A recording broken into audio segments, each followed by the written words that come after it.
No ar, Rádio em Revista.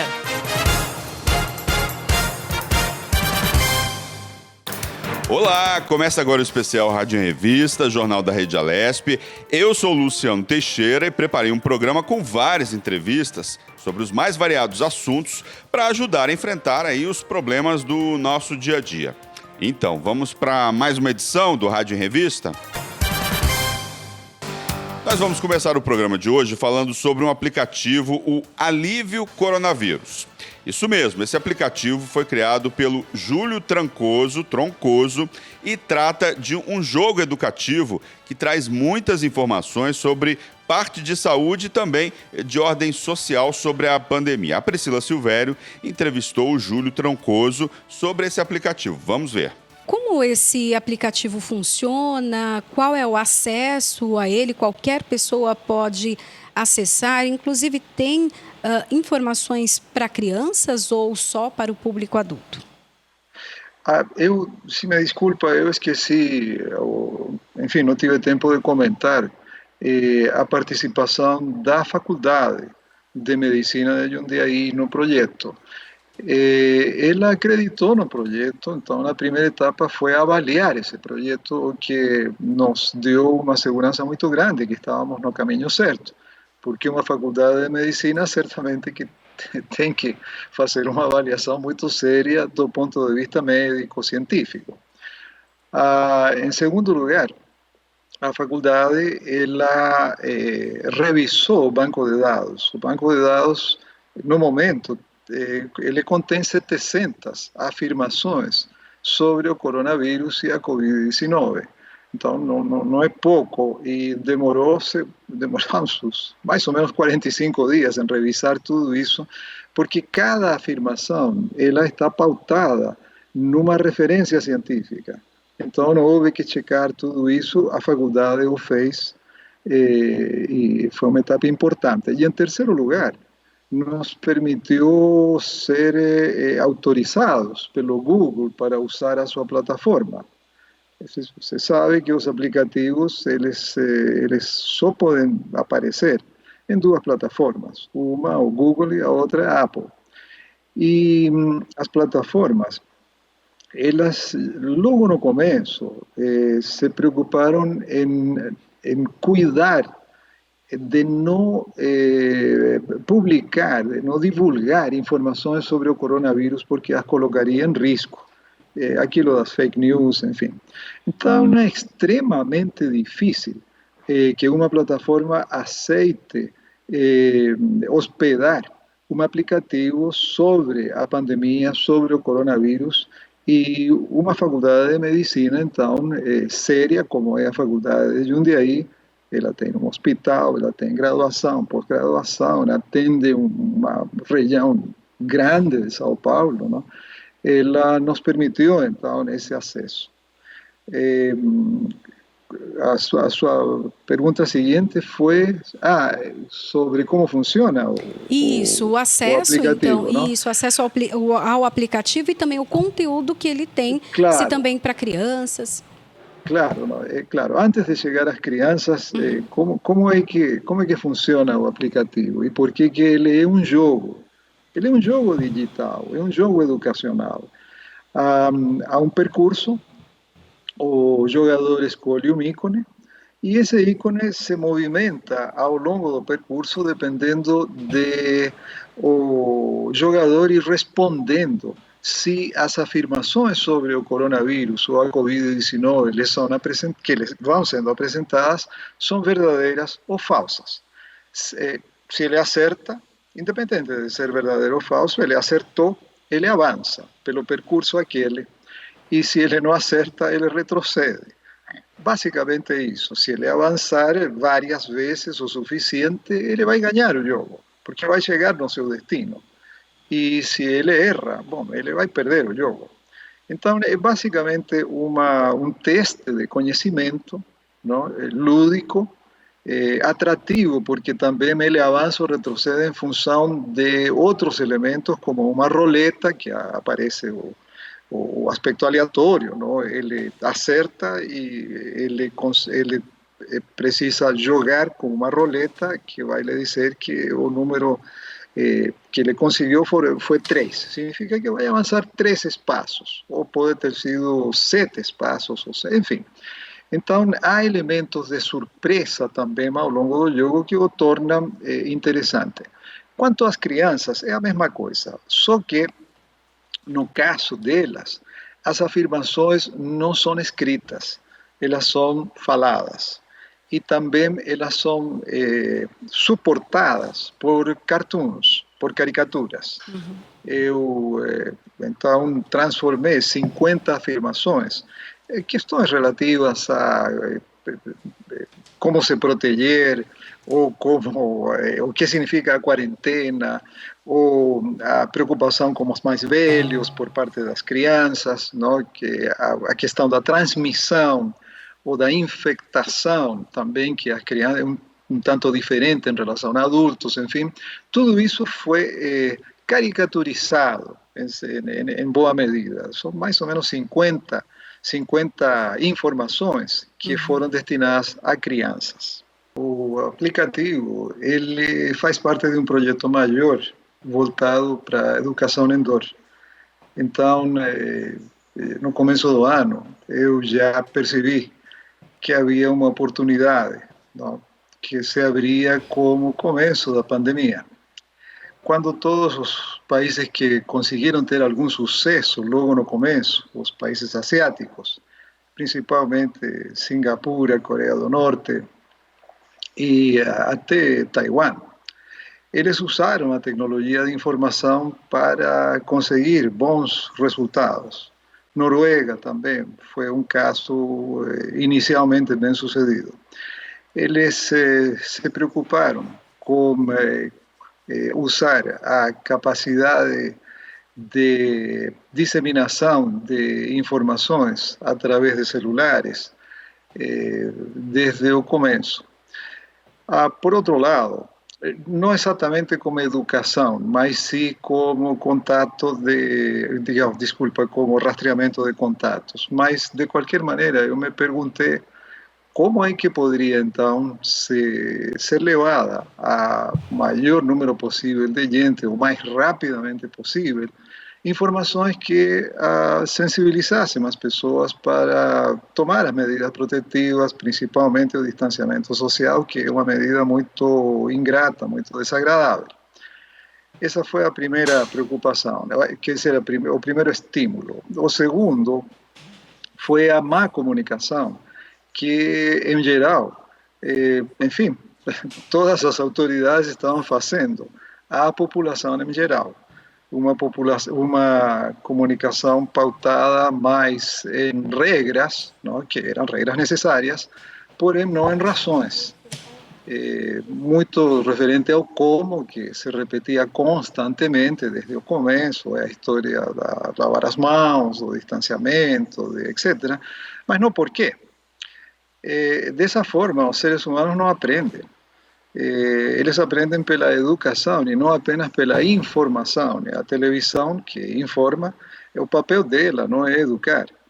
E logo eu percebi que esse não era o caminho. Daí imaginei que, colocando na mão do maior número possível de pessoas, o maior número possível de informações realistas sobre o coronavírus e sobre a Covid-19. Naquela época se falava em coronavírus, mas a Covid-19 é a doença que o coronavírus causa. Essa sim também seria necessário explicá-la. A mim me parece que o principal erro que foi cometido pela comunicação oficial foi logo seguir a orientação da Organização Mundial da Saúde em termos de comunicação, no sentido de que o coronavírus era uma coisa que não matava, ou matava muito pouco, e principalmente iria afetar os velhos. O que é mais ou menos verdadeiro, mas em todo caso foi um salvo-conduto para que a maior parte da população, que não é velha, os velhos são 22% da população, se considerasse, enfim, de alguma forma liberada. Então, houve vários erros de comunicação que podem ser resolvidos, não necessariamente resolvidos, mas em todo caso amenizados, não? Com esclarecimentos melhores através de um aplicativo. E agora vamos dar uma pausa nos pensamentos negativos, né, que assombram nesse período tão conturbado que é a pandemia, né? Que tal a hipnose? Você não sabe direito o que é? Tem medo aí das consequências? Para tirar todas essas dúvidas, a Lilian Busato e a Giulia Stanzioni entrevistaram o hipnólogo clínico Alessandro Baitello.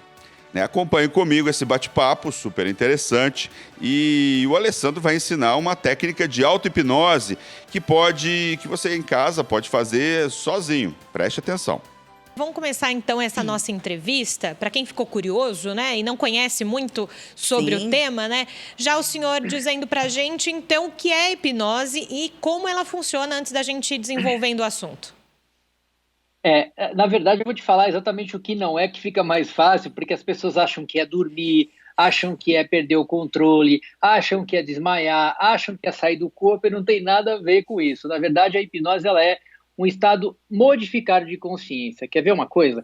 Quando você está dirigindo e que você está passando a marcha, ou o carro é automático, ou você está pegando aquele caminho e você está prestando atenção no caminho, não está prestando atenção nos detalhes, aquilo é um tipo de estado modificado de consciência, ou seja, você faz coisas no automático, né? Então a hipnose é algo natural que acontece com a gente a cada segundo. Partindo da preposição seguinte, do começo, explica pra gente o que é a hipnose, qual é o seu trabalho? É ajudar as pessoas? É a pessoa se autocurar com a hipnose?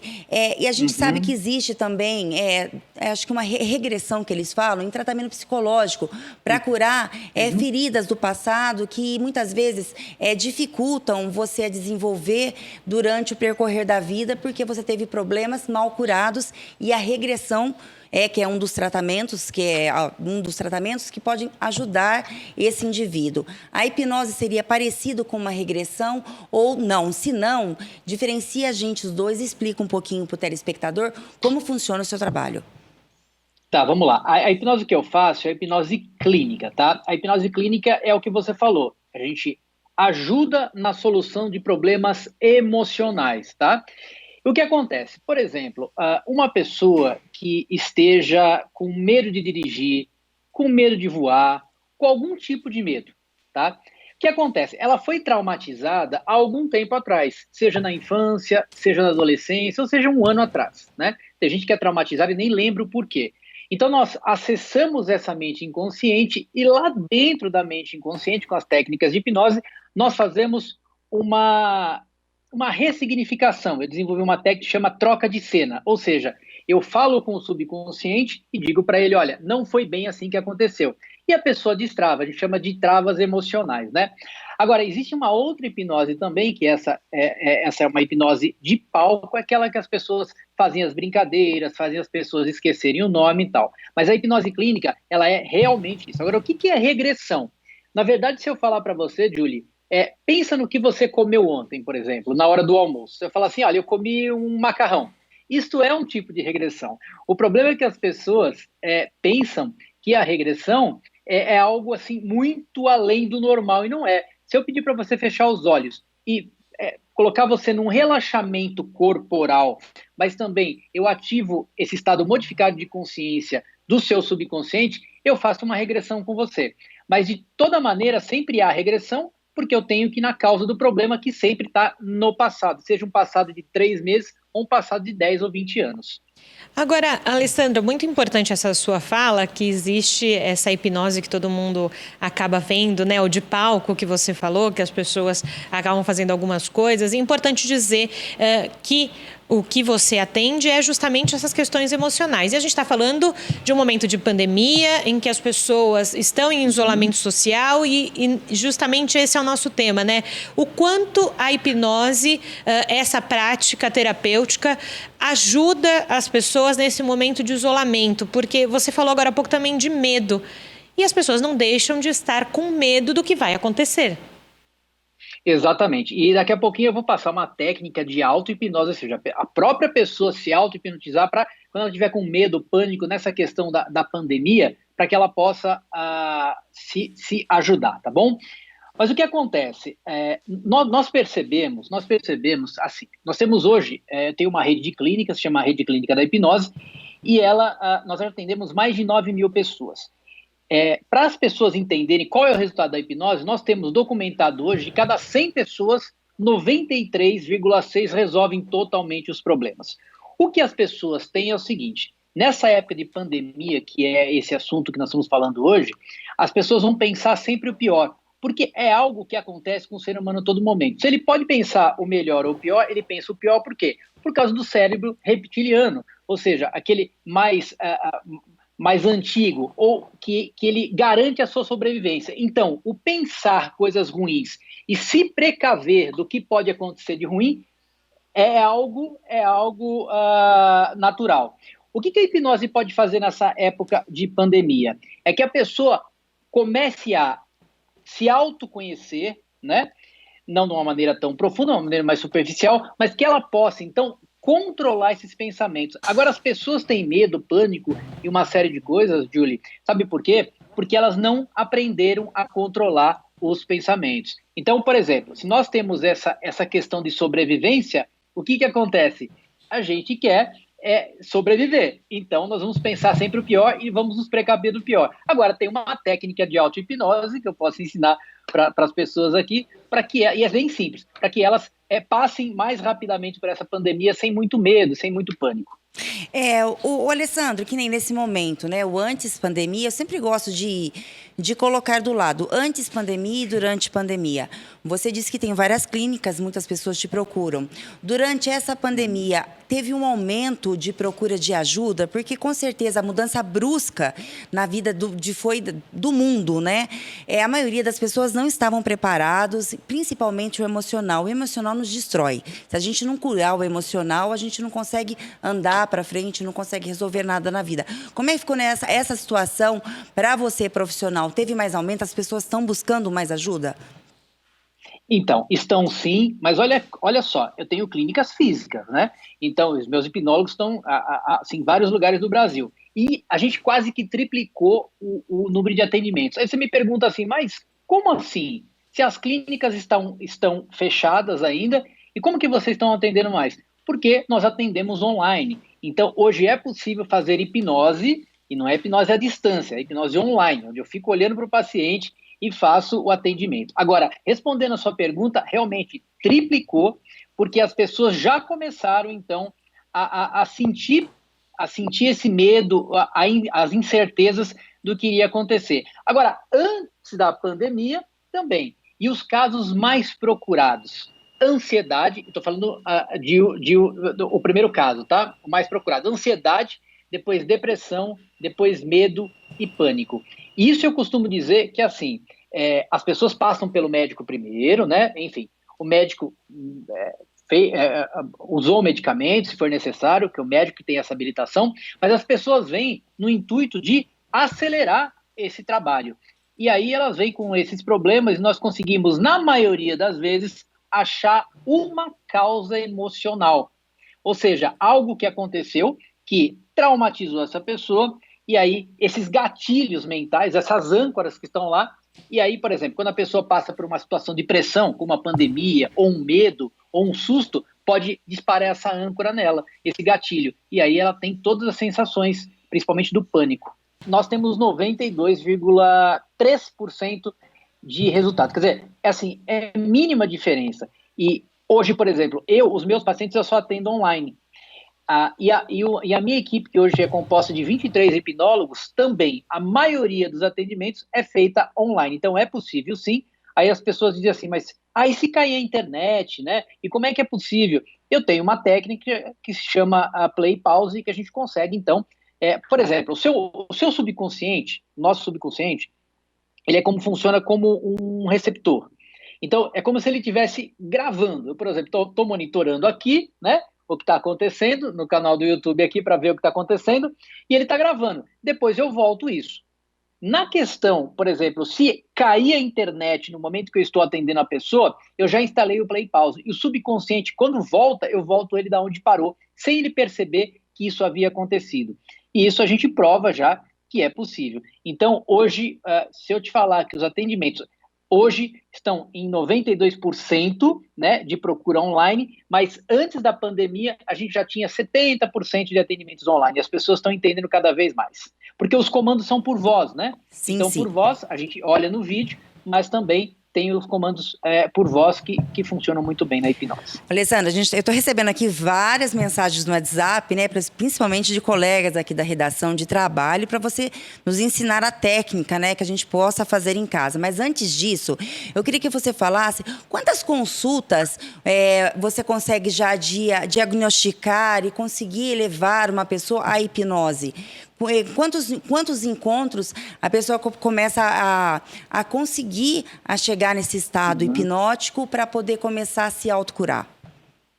Muito bom. A pergunta é ótima, que eu vou conseguir esclarecer aqui bem. As pessoas às vezes procuram a hipnose dizendo assim, olha, eu quero fazer uma sessão de hipnose para resolver alguma coisa. Na verdade, não existem sessões de hipnose. O que existe é um tratamento de hipnose. No nosso protocolo, que eu desenvolvi há bastante tempo já, com esse número de pacientes atendidos, nós temos 6 atendimentos, 1 por semana. O primeiro atendimento, ele é feito uma hipnoanálise, ou seja, é um mapeamento emocional. Então, eu vou entender tudo o que está acontecendo, é uma consulta de 1 hora, 1 hora e meia, com 40 a 50 perguntas. Eu entendo o que está acontecendo, ok? Entendi o que está acontecendo, e assim, aí eu vou indicar a hipnose ou não para as pessoas. Mas o tratamento total são de 6 encontros, né, junto com esse mapeamento emocional, e agora 5 a 7% das pessoas não têm indicação, que são pessoas que estão que precisariam de uma terapia mais longa, ou a gente então indica um psicólogo, que não é para a gente naquele momento, né? Ou então um psiquiatra, e pessoas que têm problemas mentais também não é possível atender, mas pessoas com problemas emocionais sim. Então, é um tratamento super rápido de 6 consultas. Uma curiosidade, né? Para ser hipnólogo, o que a gente estuda? O que a pessoa, ela tem que ter algum dom, um curso? Você poderia estar passando também para o telespectador? Ok, hoje nós não temos uma formação acadêmica de hipnose, até porque a hipnose ela é uma ferramenta. Para você ter uma ideia, o Conselho Federal de Medicina, ele aprova a hipnose, os médicos podem usar como uma ferramenta de psicologia, de odontologia, de fisioterapia. Então, ninguém é dono da hipnose, ninguém é dono das técnicas da hipnose. E eu, por exemplo, sou um terapeuta holístico, né, que uso a hipnose. Então, por exemplo, hoje existem vários cursos de hipnose, um deles é o meu, que forma a pessoa do zero, faz com que ela se torne uma terapeuta holística que utilize a hipnose clínica e ela se torne um hipnólogo clínico. É um curso de 3 a 6 meses, dependendo da pessoa, mas como ela está tratando o emocional e algo natural da pessoa, então não há risco nenhum. Aliás, não há risco nenhum. Se a hipnose não fizer bem, mal ela não vai fazer também. Então, para a gente encerrar a nossa entrevista, porque todo mundo está aqui no WhatsApp ansioso, qual é essa técnica que você falou para a gente desde o início, que ensina a gente? Tá, vamos lá. Pra gente, olha, o segredo de tudo é controlar os pensamentos, e agora os pensamentos ruins, porque a gente está no meio de uma pandemia, né? Ou pelo menos saindo dessa pandemia, queremos que isso aconteça. O que acontece é o seguinte, e é uma técnica simples, parece muito assim simples, mas não é simplória, é só simples. Quando vier um pensamento ruim, vai fazer 2 coisas. Você vai tomar consciência desse pensamento, vai falar 3 vezes a palavra cancela, cancela, cancela, pode só pensar, e aí, para que você não só cancele, você já traz um pensamento, algo que você é muito grato. Ou seja, você coloca ainda algo que que potencialize, que é o agradecer. Então pensa numa coisa agora que você pode agradecer, que aconteceu, que você gostou muito, e você se sentiu muito bem. Sabe aquele dever? Sim, a gente sente a gente tem aquela sensação de dever cumprido, mais ou menos assim. Uma coisa que foi muito, muito grato, que você é muito grato. Então veio o pensamento ruim, falar, meu Deus, vou perder meu emprego por causa da pandemia. Fala, não, cancela, cancela, cancela, isso é só um pensamento, e agora eu vou fazer um agradecimento. Isso funciona muito bem. E treinado, isso é um trabalho de auto-hipnose que ele, a curtíssimo prazo, você repetindo, você consegue controlar os seus pensamentos. O Especial Rádio em Revista faz um pequeno intervalo, nós voltamos em instantes, não saia daí. O programa Rádio em Revista volta já. Estamos de volta. Rádio em Revista.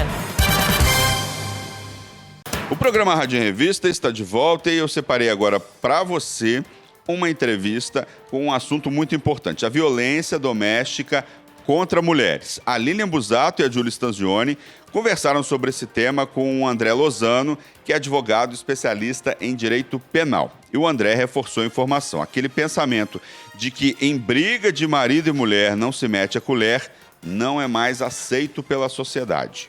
Para contextualizar as pessoas, como era tratada, então, a violência sexual, a violência contra a mulher, antes da Lei Maria da Penha, aqui no Brasil? A violência doméstica contra a mulher, ela era tratada basicamente como lesão corporal, ou estupro, ou até mesmo injúrias, só que não existia uma lei, algo que protegesse a mulher previamente. O que acontece? A Lei Maria da Penha, diferente do que algumas pessoas pensam, ela não é uma lei penal, ela não estabelece penas.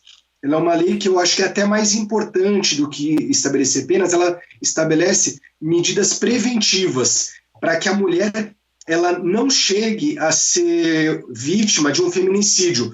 Porque, em geral, o que acontece?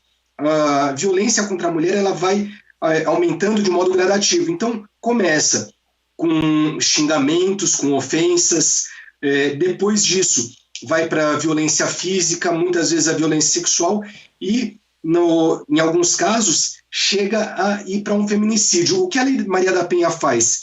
Ela impede, ela já logo no começo estabelece medidas protetivas para que o agressor não possa entrar em contato, não possa se aproximar da vítima, evitando uma violência maior ainda. Antes da Lei Maria da Penha, a mulher estava completamente desprotegida, porque não existia essa medida preventiva. Então, o Estado, o sistema penal, ele só iria influir, o juiz ele só poderia fazer alguma coisa depois que a mulher já tivesse sido vítima de diversas agressões ou até de uma tentativa de homicídio. Né? Lembrando que no caso das agressões, antes da Lei Maria da Penha, ela não poderia ser...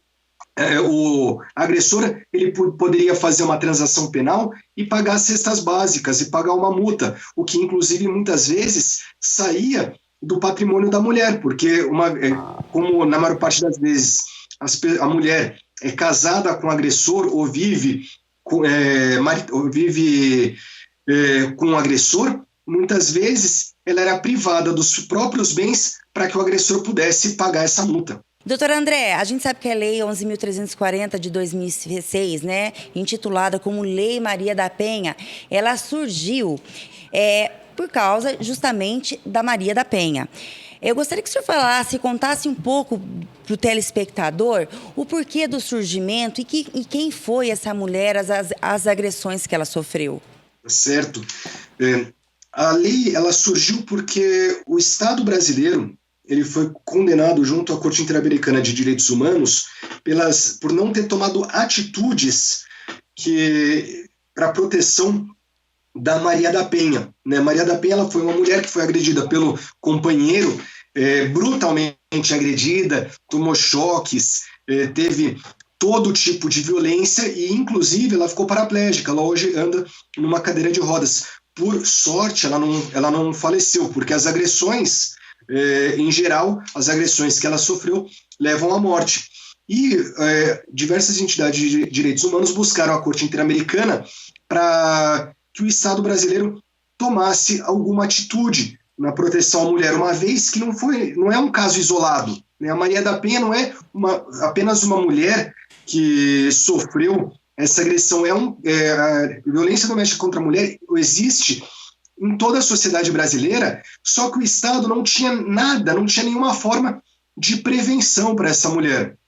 Apenas as prevenções normais, né? Inclusive, uma das coisas que os críticos falavam hoje, os críticos são muito menores, mas que falavam, é que existia uma desigualdade entre o homem e a mulher com a Lei Maria da Penha, que deveria ser aberto para todos e não apenas para a mulher, o que não corresponde à verdade. Na verdade, a mulher ela se encontra numa posição de vulnerabilidade e, a partir dessa condenação, o Congresso brasileiro ele teve que editar essa lei e tomar medidas para proteção à mulher com relação à violência doméstica, que grande parte dos estupros, por exemplo, acontecem dentro de casa. Sim. Então, com pessoas conhecidas, por exemplo. Falando em Lei Maria da Penha, com certeza ela intitula vários tipos de agressões, tanto morais até físicas. O senhor poderia elencar para o telespectador quais os tipos de agressões que a mulher ela pode estar sofrendo e muitas vezes ela nem sabe que aquilo é uma agressão, né? Quando a gente fala em Lei Maria da Penha, nós não estamos só falando de agressão física, né? Tem outros tipos de agressões que elencadas na lei. Eu gostaria que o senhor pudesse falar um pouquinho sobre elas. Isso aí é muito importante, porque a agressão ela começa de uma forma branda e ela vai aumentando, é o que a gente chama do ciclo de violência. Então, geralmente ela começa com uma agressão moral, com xingamentos, com ofensas, com críticas reiteradas. Não é uma briga normal, mas críticas reiteradas sempre, falando que a esposa, que a namorada, que ela, por exemplo, que ela é burra, que ela que ela se veste como uma prostituta, impedindo muitas vezes ela de utilizar aquelas determinadas roupas, de ir para determinados lugares, ofendendo reiteradamente essa mulher na frente de outras pessoas. Depois disso, muitas vezes começam as agressões físicas, né? E agressões físicas é violência física mesmo, são tapas, socos, chutes. Muitas vezes existem casos de mulheres que são amarradas, que o companheiro, o marido, dá choque nelas, e a partir daí já é um segundo momento que, se a mulher ela já denuncia a violência moral, né, aquela violência psicológica, muitas vezes ela já evita esse segundo estágio. Além disso, existe a violência patrimonial, que é quando o companheiro ele acaba utilizando, se desfazendo do patrimônio da vítima, da mulher. Então, imagine só que ela trabalha ela tem um notebook lá para trabalhar, ela precisa trabalhar com o notebook. Ele pega o notebook e fala, não, você não vai mais utilizar esse notebook para trabalhar. Pega para ele, vende, destrói, queima as roupas para que ela não possa sair, destrói documentos, destrói utensílios que ela gosta, quadros. E isso é violência patrimonial. A violência sexual é justamente obrigar a mulher a ter relações sexuais não consentidas, né? Lembrando que, mesmo dentro do casamento, é possível que a mulher tenha relações sexuais não consentidas. Existe, sim, o estupro dentro do casamento, que foi uma mudança ocorrida mais ou menos na década de 90. E, finalmente, no caso mais grave, existe o feminicídio, que é o homicídio praticado contra a mulher em decorrência da condição de mulher ou em decorrência da violência doméstica. E, doutor, justamente por essa questão, e nos últimos meses está em voga, né, essa questão da violência doméstica, ainda mais latente nesse momento de pandemia, até porque, com o isolamento social, infelizmente, a mulher acaba ficando dentro do seu local de casa, enfim, com o agressor. E também, por outro lado, nesse momento em que a mulher se encontra com o agressor dentro da sua própria casa, ela pode se sentir ainda mais acuada de denunciar. Então, nesse sentido, doutor, primeiro, para quem está ouvindo, vendo a gente, a importância se você souber de alguma questão de violência doméstica, de vizinho, de um amigo, de um conhecido, de denunciar, se torna ainda mais importante nesse momento de pandemia, que a gente vê que ficou muito mais latente esses casos de violência doméstica. Sim, ficou muito mais latente. Existe um ditado popular que está errado, que em briga de marido e mulher não se mete a colher. Isso aí está errado. Caso qualquer um fique sabendo de agressões, de violência doméstica, ou são gritos, principalmente gritos de socorro de mulheres, é importante denunciar para que esse tipo de violência seja interrompido. Né? Lembrando que a Lei Maria da Penha, ela estabelece, né, o STF estabeleceu, que é de ação penal pública incondicionada. O que isso significa? Que não precisa da vítima, a vítima não precisa ir até a delegacia falar, olha, eu quero que o meu companheiro seja processado. O Estado tem a obrigação de processar o companheiro independente da vontade da vítima. Mas nesse momento de pandemia, aumentou porque a convivência, ela é complicada mesmo. A convivência com qualquer pessoa. Então, eu tenho meus sócios, né, meu sócio e minha sócia, que muitas vezes eu brigo com eles e quanto mais a gente está junto, mais a gente briga. Apesar de eu adorá-los, tenho a minha esposa, que eu também, muitas vezes ela briga comigo, eu brigo com ela, mas são brigas normais. Mas convivendo 24 horas, acabam aumentando. E se existe algum caso de agressão, quando essa briga passa de uma discussão normal de, olha, precisa arrumar a cama, precisa arrumar a mesa, precisa fazer a comida, para passar para uma agressão, para ofensas, ou mesmo para agressões físicas, e os vizinhos escutam isso, é necessário fazer a denúncia, tanto que não estão chegando apenas notícias de agressões, mas também de homicídios, né, de feminicídios cometidos contra essas mulheres, provavelmente em decorrência desse momento de isolamento. Queda de cabelo, rachaduras na pele, acnes, né? E a gente está falando aí de problemas dermatológicos relacionados com a Covid-19. A dermatologista Nira Herênio participou do Jornal da Rede Alesp e debateu esse assunto com o Guga Mendonça e a Tayana Conrad. E ela explicou que existe até uma doença nova, a maskne, problema causado pelo uso de máscaras de proteção. Vamos ver. Existe alguma doença, né, que pode ser causada aí pelo uso excessivo de máscaras? Então, na verdade, a gente tem um termo novo agora que surgiu durante a pandemia, que é esse termo que a gente chama de maskne, né? Que seria a acne relacionada ao uso de máscaras. Então, isso surgiu depois desse uso obrigatório das máscaras por parte de toda a população, levando a esse ambiente propício, né, de abafamento, de atrito, de calor, causando essas lesões que são lesões compatíveis com o quadro de acne. Agora, doutora, quais as consequências, como a gente pode, né, evitar e tratar essa doença? Então, na verdade, além de ter uma boa rotina de pele, né, sempre usando um hidratante adequado, fazendo uma limpeza adequada para controle da oleosidade da pele e da sensibilidade, o que a gente tem que fazer é evitar o uso de maquiagens, né, evitar o uso constante de maquiagens, usar um protetor solar mais adequado para a pele também, então fazer uma esfoliação na pele de pelo menos uma vez por semana, né, junto com uma limpeza adequada, e na hora de escolher a sua máscara, procurar máscaras de tecidos mais leves, por exemplo, como o algodão e a seda, tá? No caso de máscaras sintéticas, aquelas máscaras cirúrgicas que são mais leves também, elas são melhores, né? E além de todo o cuidado de higiene na hora de tirar, de pôr a máscara, evitar pôr a mão suja no rosto, né? Enquanto tiver com durante o uso das máscaras. Agora, doutora, você falou sobre o uso de máscaras mais leves. Existe aí uma recomendação, o que é melhor, a de tecido ou a descartável? Então, em relação à sua pele, a gente vai orientar o uso, como eu falei, de tecidos que respiram, entre aspas, né?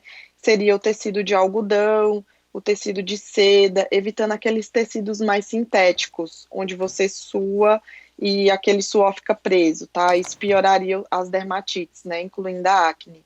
Em relação à máscara cirúrgica, ela também não tem problema de ser usada, desde que aquela mais leve, a máscara normal mesmo, tá? Aquela outra que a gente deixa para profissionais de saúde, a N95, ela pioraria esse quadro e aumentaria a predisposição também, porque ela abafa mais, tá? Então não teria problema em usar as máscaras cirúrgicas comuns, que essas máscaras que a gente encontra para comprar normalmente em farmácia, ou as máscaras de tecido, tá? E aí preferir as máscaras de tecido de algodão ou de seda.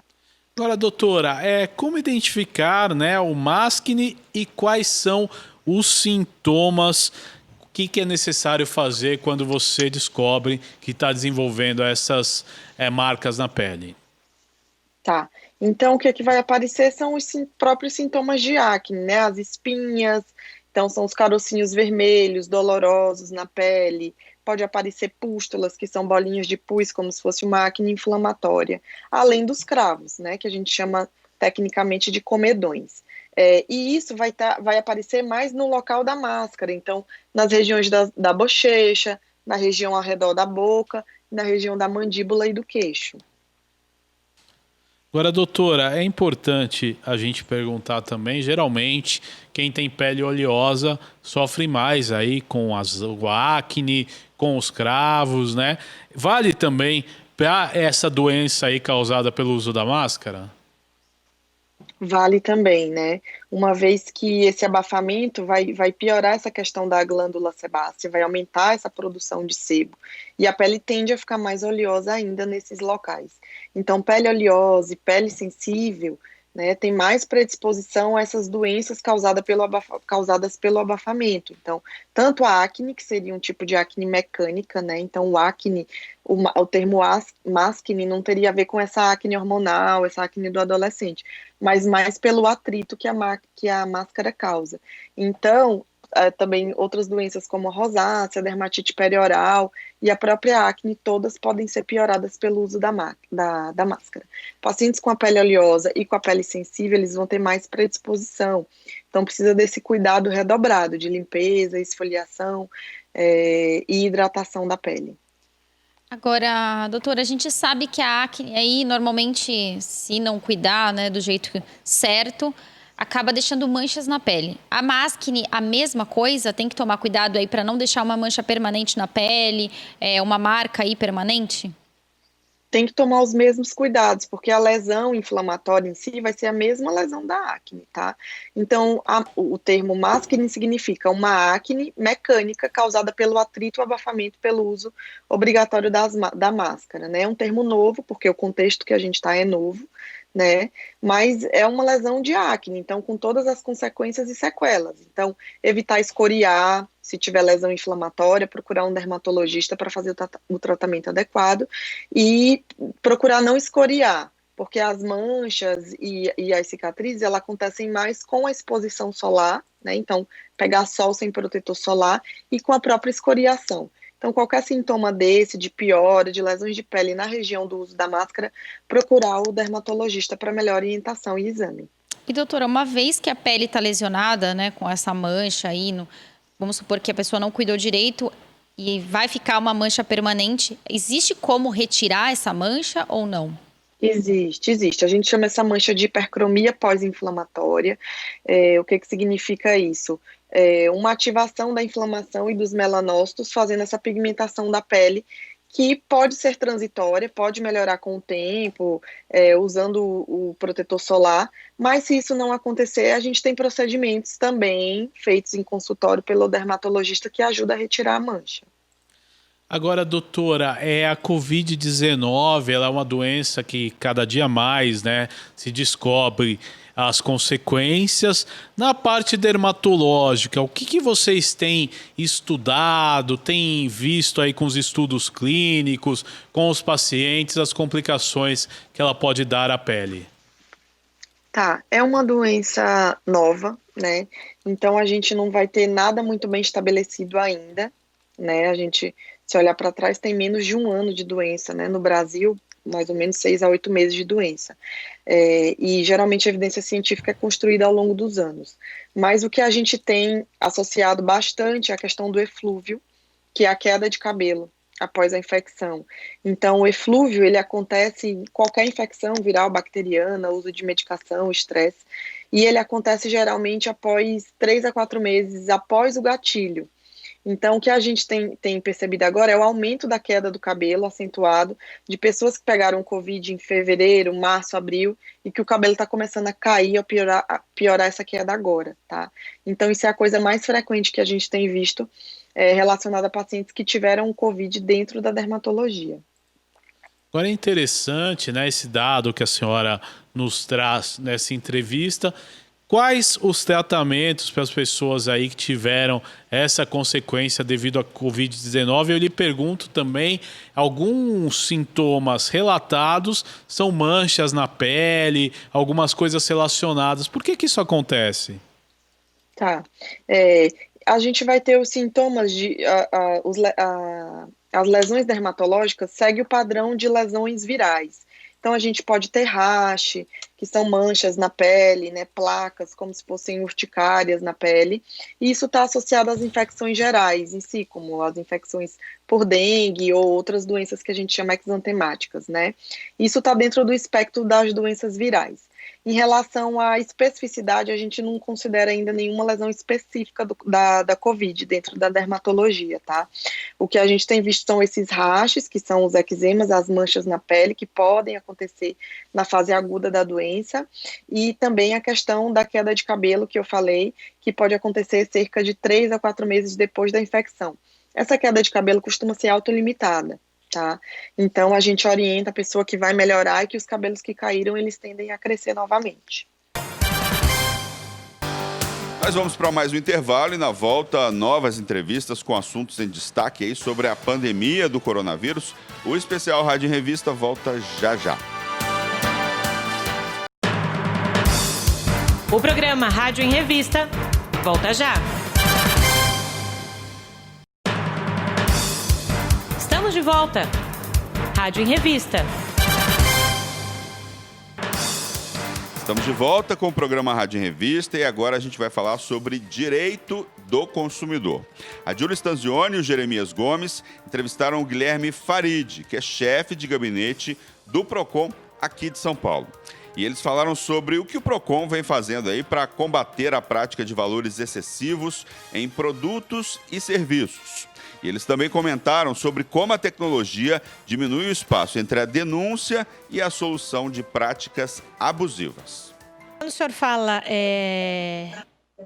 em prática abusiva, em fiscalizar, então, essa prática abusiva, o senhor acabou de falar, a população, então, ela pode denunciar, achar que aquele preço está fora do normal, enviar para vocês, e aí é o PROCON que vai fazer essa análise se é uma prática abusiva ou não. Há alguma questão para quantificar isso? Só para quem está ouvindo, vendo a gente entender o processo, como é feito.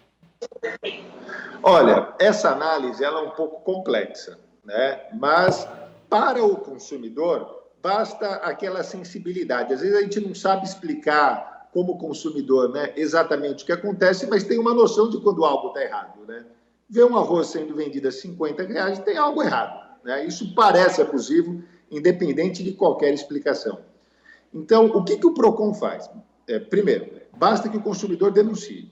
O consumidor sentiu essa sensibilidade de preço, aumentou muito, denuncia. Não se preocupe se é abusivo ou não. Denuncia que o PROCON verifica.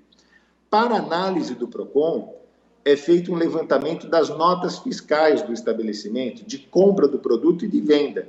Então, o que o PROCON vai analisar é o período do primeiro semestre.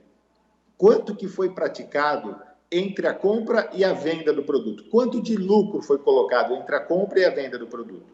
E agora, no segundo semestre, quanto de lucro está sendo verificado entre a compra e a venda do produto?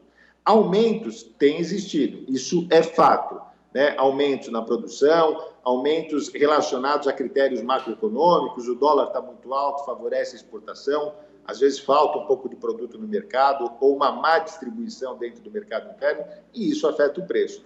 Algum aumento, de fato, tem sido constatado e tem sido constatado de forma justificável. Agora, o que não dá para admitir nesse momento é quem está nesse exato momento de pandemia ampliando as suas margens de lucro sem ter um aumento de custo, né? A pessoa que continua comprando o arroz, ou comprou o arroz, ou tem o arroz no seu estoque, pelo mesmo preço lá do primeiro semestre, e está querendo, nesse segundo semestre aqui, reajustar os preços, né? Aumentar a sua margem de lucro sem ter aumentado a sua margem de custo. É isso que o PROCON verifica e, para verificar isso, o PROCON precisa necessariamente solicitar as notas fiscais de compra e venda desses produtos. Eu me lembro, Julie, quando começou essa questão da pandemia, o gás, por exemplo, e o PROCON atuou muito efetivamente. Aliás, doutor, parabéns, inclusive, pelo acesso ao PROCON, que nos últimos meses a gente tem visto melhorar. Eu entrei, a gente preenche ali alguns dados simples, já avança no próprio aplicativo e pode, eu estou falando assim no caso não de uma simples denúncia na rede social, mas se a pessoa tiver alguma coisa mais efetiva e quer entrar com um processo administrativo, me parece que tem sido facilitado esse acesso online, né, doutor?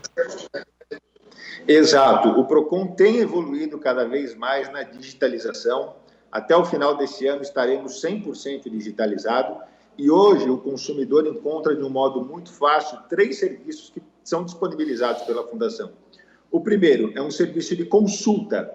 O consumidor tem alguma dúvida sobre uma compra que vai fazer, sobre um direito, se ele tem ou se ele não tem, através do aplicativo no celular ou através do site do PROCON, de um modo muito rápido, ele cadastra a sua dúvida, em até 10 dias, um especialista aqui do PROCON responde a dúvida dele no caso concreto. Um outro canal é o canal de reclamações, quando o consumidor já tem uma dúvida, já fez uma compra e está passando por uma dificuldade concreta. Então, ele cadastra lá a sua reclamação, comprei uma geladeira, a geladeira não chegou. O PROCON vai atuar junto à empresa para que essa geladeira seja entregue, é o canal de reclamação.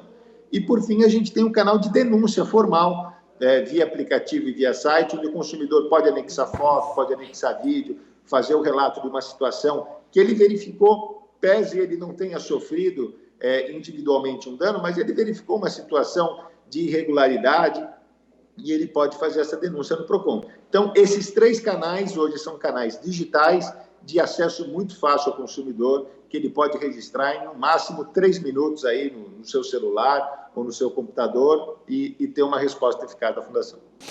Como que vai funcionar para os estabelecimentos? A partir do momento que se entenda essa prática de preço abusivo, o estabelecimento já é multado ou ele só é advertido? Como vai funcionar esse processo, então, para os estabelecimentos? Então, assim, o estabelecimento ele foi notificado, apresentou as notas. Os técnicos da fiscalização aqui do PROCON analisaram as notas e entenderam a abusividade no preço. Nesse momento, o estabelecimento já é multado, né? Uma multa que pode variar aí de R$ 900 até R$ 10.200.000. Aplicada essa multa, começa um processo administrativo onde será oportunizada a defesa ao estabelecimento. Então, aí tem o julgamento em primeira instância, depois um julgamento em segunda instância. Mas é importante deixar claro aqui que essa multa inicial já serve como uma advertência também ao estabelecimento, né? Foi constatada a prática abusiva pela fiscalização, o estabelecimento foi autuado. E pese aí todo o processo administrativo, toda a oportunidade que a empresa tem para se defender, nós temos levantamentos internos aqui dentro da Fundação de que os autos de infração, as multas aplicadas pelo PROCON, são mantidas, na média, em 95% durante o questionamento judicial, na esfera judicial. Então, 95% das multas aplicadas pela Fundação PROCON são mantidos na esfera judicial. Hoje está muito mais fácil. Pega o celular, tira uma foto ali do preço e já marca. É arroba, né, doutor? Você falou arroba PROCON, é isso para a pessoa marcar? Ou é arroba o nome do estabelecimento? Arroba PROCON, né, São Paulo? Arroba PROCON SP. Arroba PROCON SP, mas ele já publica, certo? Isso, na denúncia dele, aí ele já coloca lá o nome do supermercado que ele foi, o alimento que ele encontrou, e coloca lá, arroba PROCON SP, isso já é capturado na nossa rede. E hoje é tudo robozinho, né? O robô conversa, aí dá aquela monte de explicação, aguarde, daqui a pouco você aguarda, aí ele fala assim, bom, esperamos muito tempo, você estava aguardando, olhando para o celular e desliga. A gente sabe que tudo isso é algoritmo hoje em dia. Há um limite para isso, doutor? Porque hoje a gente aí sai dali, vai para a rede social, é outro robozinho, né? Enfim. Hoje é difícil a gente se livrar dos robôs na parte de atendimento, né? Existe um decreto do governo federal que limita, na verdade, dizendo que você não pode ser transferido muitas vezes a ligação, né? Deve ser dada logo de cara uma opção para você falar com uma pessoa do outro lado. Mas é um decreto que até hoje também está sendo reestudado, né? De como proteger melhor o consumidor desse tipo de prática. Porque é fato, né? Não só a empresa aí que a gente viu de energia elétrica, mas as empresas de vendas online, no sentido geral, existe uma dificuldade muito grande de contato do consumidor direto com essa empresa. Então, o que nós temos recomendado aos consumidores, de modo geral, é não esquente a cabeça, não perca a sua paciência tentando contato com a empresa. Registra a reclamação no PROCON. Né? Logo que registrada a reclamação do PROCON, o PROCON notifica formalmente a empresa tem até 10 dias para solucionar o problema do consumidor e, em média, nesse primeiro momento de 10 dias, o PROCON resolve 85% dos casos. Então, não se preocupe em ficar correndo atrás da empresa. Né? Hoje existe um canal muito fácil, muito à disposição da população, que é o canal de reclamações da Fundação PROCON. Tentou contato com a empresa, não conseguiu? Não perca a sua paz de espírito por conta disso. Entra no site do PROCON, registra a reclamação, acredito que em até 10 dias o seu problema terá solução. E para encerrar o programa de hoje, nós vamos falar de meio ambiente. O que existe de bom ou ruim nessa pandemia quando falamos aí nas nossas riquezas naturais? O Guga Mendonça e a Melissa Araújo entrevistaram o Arnaldo dos Santos Rodrigues, que é biólogo e pesquisador do Grupo de Estudos em Ecologia Humana. Então, acompanhe comigo aí esse bate-papo. O que trouxe de positivo e de negativo no meio ambiente, para o meio ambiente nessa quarentena? Bom, inicialmente nós temos que pensar que diminuiu a movimentação de veículos, automotores, né? Principalmente aqueles que usam combustível fóssil, né? Nos grandes centros urbanos. O IPEM divulgou um número muito interessante sobre a poluição. A camada de poluente ela havia diminuído em um percentual relativamente alto, né? Bom, no entanto, ao mesmo tempo, você tem... Então, isso é um benefício muito bom, porque diminui o problema respiratório, diminui a chuva ácida, a poluição aos olhos e etc. Para todas as formas de vida, isso é benéfico. Agora, também a gente pode pensar em alguns dados que eu vi na imprensa, recebi até carta de alguns professores, correspondência, né? Carta é muito antigo, hein? De alguns professores que estão estudando poluição marítima, que o número de máscaras que estão aparecendo nos oceanos, nas praias, principalmente nos grandes, onde é frequentado pelo grande público, aumentou de uma forma assustadora a quantidade de lixo. Porque a pessoa usa a máscara e acaba jogando em algum lugar, isso vai para a sarjeta ou vai para o lixão e não para o tratamento, vai acabar no rio e o rio acaba no oceano e o oceano está sendo poluído com isso. Então isso é um dado. Eu não sei se a partir daí você quer trabalhar outras perguntas, outras suposições. É importante, né? Agora eu gostaria de entender também, Arnaldo, se você acha, né, diante desse contexto todo que nós tivemos da pandemia, se vai haver uma mudança de comportamento em relação às questões ambientais, né? Que é uma questão antes da pandemia que já gerava preocupação. Vamos lá. Dizem várias pessoas comentam que tudo vai mudar depois da pandemia e que o homem vai ser mais amigo, etc. Bom, eu não acredito nisso, não acho que esse tipo de comportamento possa mudar. O fim da pandemia também está longe, né? O vírus está solto nas populações do mundo inteiro, as grandes cidades como São Paulo, Nova York e mesmo na China, o vírus está solto, né? Ele está aí, ele, pelo que a ciência indica, vai permanecer. Agora, as pessoas se comportaram de forma diferente, porque ninguém tinha ficado tanto tempo com a própria família. Nos últimos anos, o modelo social impede isso. Você acorda, sai correndo para o trabalho e às vezes volta, a família está dormindo, você olha só de relance todo mundo. E a partir desse momento da pandemia, as pessoas acabaram convivendo mais tempo, mas não foram mais solidárias. Isso é uma extravagância do pensamento social. Né? Imaginar que o mundo melhora depois disso. Vai mudar.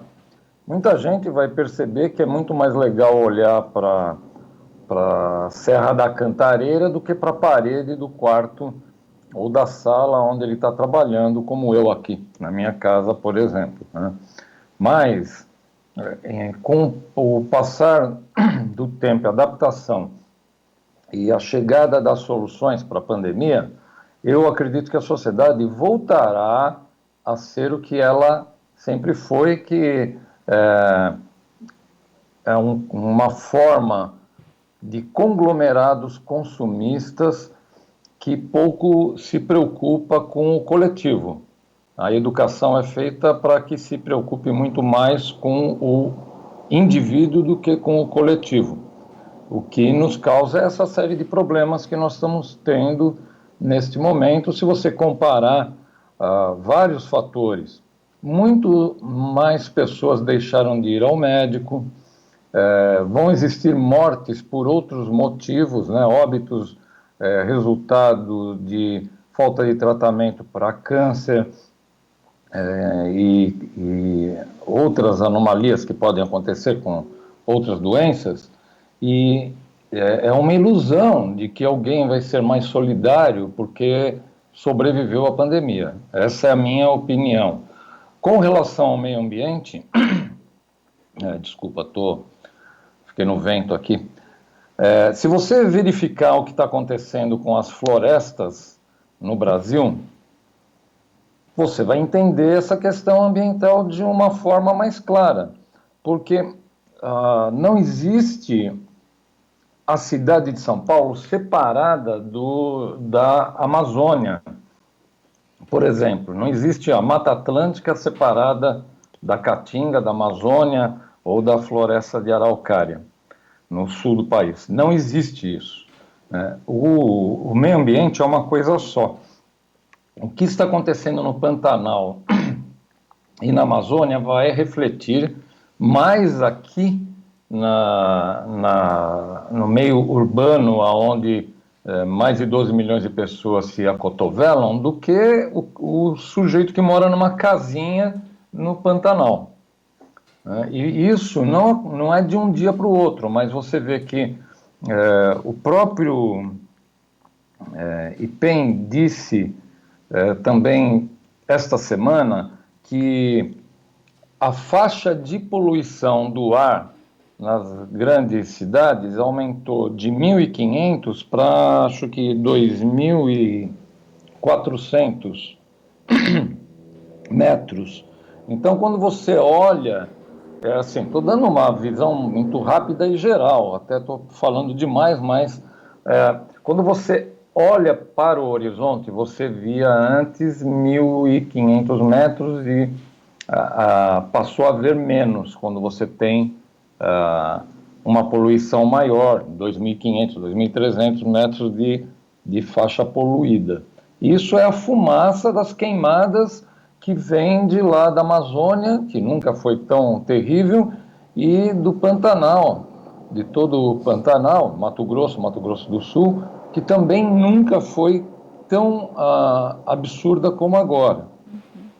E essas ações são resultado da sociedade humana, não é resultado da capivara ou da onça pintada, né? Não são essas formas de vida que causam esse problema.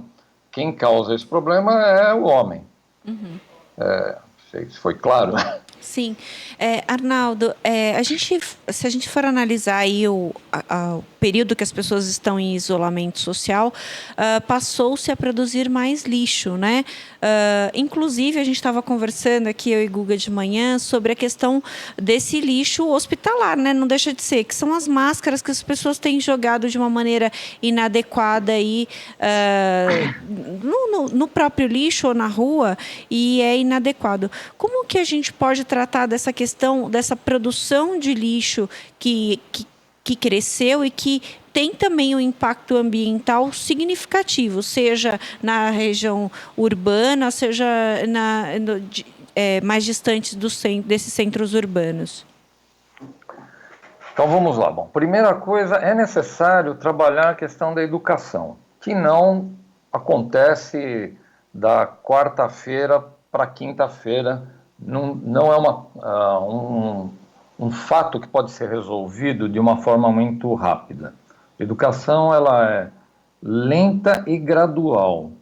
E educação no Brasil, é melhor a gente não entrar nesse assunto, né? Está muito ruim e deturpado a questão da educação voltada para a cidadania. A questão da máscara, que não é um costume ocidental, é algo que, assim, a fabricação da máscara já projeta o uso de mais energia. Se você usa mais energia, você vai estar poluindo mais. Você está usando mais produto acabado, como algodão e petróleo, para fazer a máscara. Depois do uso da máscara, é necessário que a pessoa isolasse ela no lixo, né? Lixo hospitalar é uma outra coisa, que são as máscaras usadas pelo pessoal que trabalha na saúde.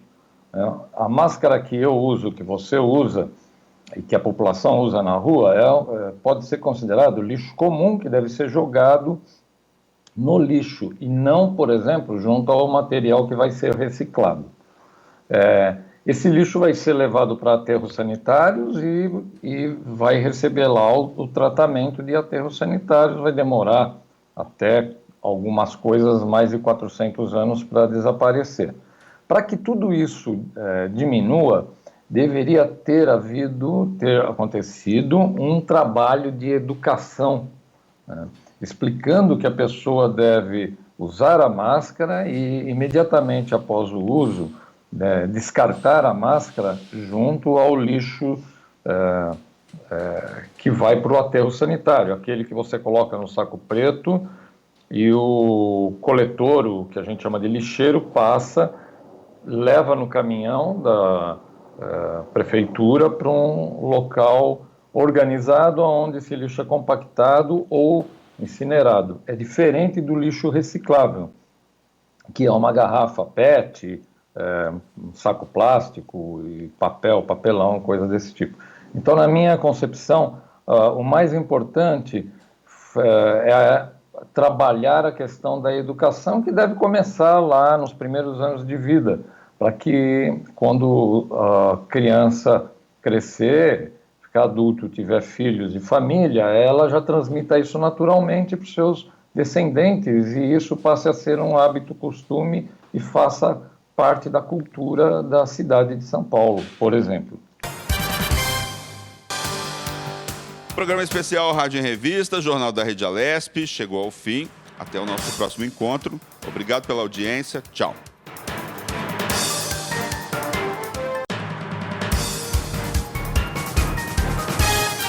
No ar, Rádio em Revista.